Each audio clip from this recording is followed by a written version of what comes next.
জাহাজের চাকরির ভাইবা নিতে এসে কি বিপদেই না পড়িলাম। 20টা লোকের ভাইবা নিলাম, একটাও যোগ্য সম্পন্ন লোক পেলাম না। এদের দিয়ে জাহাজ চালালে তো জাহাজের দুর্ঘটনা ঘটবে। দেখি আর একটা লোক আছে, তার ভাইবাটা নেই। ওই সকদুল, ভাইবার লোকটা পাঠা। ঠিক আছে স্যার, পাঠাই দিচ্ছি। স্যার আমি কি ভিতরে আসবো? অনুমতি নেওয়ার কি আছে? এসেই তো পড়ছেন, অনুমতি নেওয়ার কি আছে, বসে পড়েন। সিভি দেখে তো মনে আছে ব্রিলিয়ান্ট, একে খুব কঠিন প্রশ্ন করতে হবে। আচ্ছা আপনি বলেন তো, লোহা পানিতে তলায় যায়, কিন্তু লোহার জাহাজ পানিতে ভাসে কেন? স্যার, যখন একটি জাহাজ পানিতে ভাসতে থাকে তখন ওই জাহাজটি দ্বারা অপসারিত পানির ওজন সমান থাকে, তাই জাহাজটি পানিতে ভাসে। আচ্ছা আপনি বলুন তো, জাহাজের কোন স্থানে রং করা নিষেধ? তেলের ট্যাঙ্কের ভিতরে। এ তো আসলেই ব্রিলিয়ান্ট, একে তো আরো কঠিন প্রশ্ন করতে হবে। আগে এক গাধাকে জিজ্ঞেস করলাম জাহাজ কেন পানিতে ভাসে, সে বলল যে আল্লাহর লীলা খেলা। দেখি এ যদি সব প্রশ্নের উত্তর দিতে পারে তাহলে একেই নিয়োগ দিয়ে দেবো আজকে। আচ্ছা আপনি বলুন তো, যাত্রী অর্থ কী? স্যার, অভ্যন্তরীণ নৌযানের আরোহীদের মধ্যে উক্ত জাহাজের মাস্টার, অফিসার ও নাবিক ব্যতীত এমন যে কোনো ব্যক্তি, তবে 1 বছরের কম বয়সী শিশু যাত্রী হিসেবে গণ্য হবে না। আচ্ছা বলুন তো, সড়ক ফেরি অর্থ কী? স্যার, 12 জন বা তার বেশি যাত্রী এবং এক বা একাধিক যানবাহন পারাপারে নিয়োজিত উন্মুক্ত ফ্ল্যাশডেক জাহাজকে সড়ক ফেরি বলে।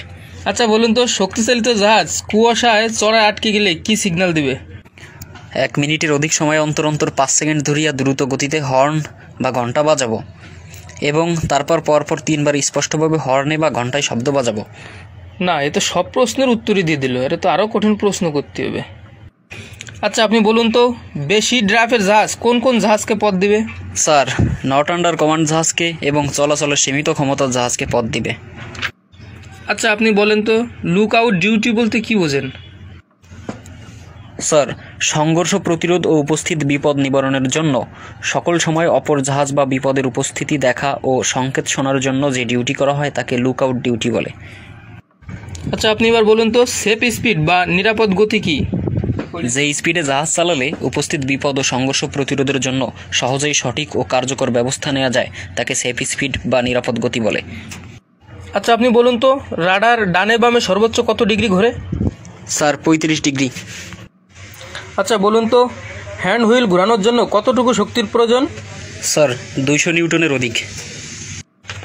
আচ্ছা বলুন তো, একক বিল পজিশন কাকে বলে? নোঙ্গরের ক্রাউন পানি সুই সুই অবস্থায় ঝুলাইয়া রাখাকে একক বিল পজিশন বলে। কয়েকটা জীবন রক্ষাকারী সরঞ্জামের নাম বলেন তো। Sir, life jacket, life buoy, life raft, life boat, buoyant apparatus, rescue boat, pyrotechnic, radio apparatus, immersion suit, thermal protective aids. আচ্ছা বলুন তো, মাস্টার লিস্ট কি এবং মাস্টার লিস্ট কোথায় থাকে? স্যার, জাহাজের বিপদকালীন সময়ে নাবিকদের কে কোথায় কী কাজ করবে তার তালিকাকে মাস্টার লিস্ট বলে। মাস্টার লিস্ট থাকে ইঞ্জিন রুমে, ক্রু অ্যাকোমোডেশনে এবং ব্রিজে। আচ্ছা বলুন তো, জাহাজ থেকে পানিতে লোক পড়ে গেলে কি করবেন? স্যার, লোকটি যেদিকে পড়ে গেছে সেদিকে কড়া চুকান দিব, লোকটিকে লাইফ লাইনযুক্ত লাইফ বয়ে দিব, লোক পানিতে পড়ে গেছে বলে চিৎকার করব, ম্যান ওভার বোট সিগন্যাল দিব, জাহাজের গতি কমিয়ে দিব। রাতের বেলা হলে লোকটির দিকে সার্চ লাইট মেরে রাখবো, রেস্কিউ বোট নামিয়ে লোকটিকে উদ্ধার করব। রেস্কিউ বোট না থাকলে উইলিয়াম টার্ন নিয়ে হাওয়া পানি হিসাব করে পাইলট লেডার নামিয়ে লোকটাকে উদ্ধার করব। আচ্ছা বলুন তো, আগুন কি? স্যার, আগুন এক প্রকার শক্তি যা তাপ, বাতাস ও জ্বালানির রাসায়নিক বিক্রিয়া, যা কোনো বস্তুকে পুড়িয়ে নিঃশেষ করে দেয়। আচ্ছা বলুন তো, আগুনের ত্রিভুজ কি? স্যার, আগুন জ্বলতে 3টি বস্তুর সমন্বয় প্রয়োজন, যেমন তাপ, বাতাস ও জ্বালানি। এই 3টি বস্তুকে এক একটি বাহু ধরে যে ত্রিভুজ অঙ্কন করা হয় তাকে অগ্নি ত্রিভুজ বলে। ত্রিভুজের 3টি বাহুর যে কোনো একটি সরিয়ে নিলে যেমন ত্রিভুজ হয় না, ঠিক তেমনি আগুন থেকে তাপ বা বাতাস বা জ্বালানি যে কোনো একটি সরিয়ে নিলে আগুন জ্বলে না। আচ্ছা বলুন তো, বয়েন্সি কি? স্যার, কোনো বস্তুকে পানিতে আংশিকভাবে ডোবালে বস্তুটি উপরের দিকে যে পানির ঊর্ধ্বচাপজনিত যে বল অনুভব করে তাকে বয়েন্সি বলে। আচ্ছা এবার বলুন তো, লিস্ট কি? স্যার, জাহাজের অভ্যন্তরীণ চাপের কারণে জাহাজ একদিকে কাত হওয়াকে লিস্ট বলে।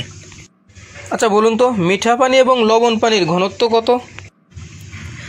স্যার, মিঠা পানির ঘনত্ব 1000 কেজি পার কিউবিক মিটার এবং লবণ পানির ঘনত্ব 1025 কেজি পার কিউবিক মিটার। আচ্ছা এবার বলুন তো, জোয়ার ভাটা কাকে বলে? স্যার, চন্দ্র এবং সূর্যের আকর্ষণের ফলে প্রতিদিন গড়ে 2 বার সমুদ্রের পানি এক স্থানে ফুলে ওঠে অন্য স্থানে নেমে যায়। পানির এই ফুলে ওঠাকে জোয়ার এবং নেমে যাওয়াকে ভাটা বলে। আচ্ছা বলুন তো, জাহাজে বিদ্যুৎ প্রবাহিত না হওয়ার জন্য কি ব্যবহার করা হয়? Sir zinc plate.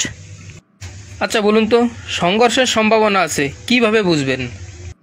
স্যার যদি বিয়ারিং পরিবর্তন না হয় তাহলে সংঘর্ষের সম্ভাবনা আছে। যাক, আমি এরকম লোকই খুঁজছিলাম। এবার আপনার এটা শেষ প্রশ্ন, যদি উত্তর দিতে পারেন তাহলে আপনার চাকরি কনফার্ম। আচ্ছা, আপনি তো মাস্টার পদে ভাইবা দিতে আসছেন, বলুন তো মাস্টার কাকে বলে? স্যার প্রিন্সিপাল সার্ভেয়ার কর্তৃক ইস্যুকৃত যথাযথ গ্রেডের যোগ্যতার সনদপ্রাপ্ত ডেক বিভাগের এমন একজন ব্যক্তি যিনি জাহাজের সার্বিক দায়িত্ব থেকে জাহাজ চালানোর জন্য দায়ী থাকবেন। ঠিক আছে, আপনার উত্তরে আমরা সন্তুষ্ট হয়ে আপনাকে আমরা নিয়োগ করলাম। আপনাকে অসংখ্য ধন্যবাদ স্যার আমাকে নিয়োগ করার জন্য।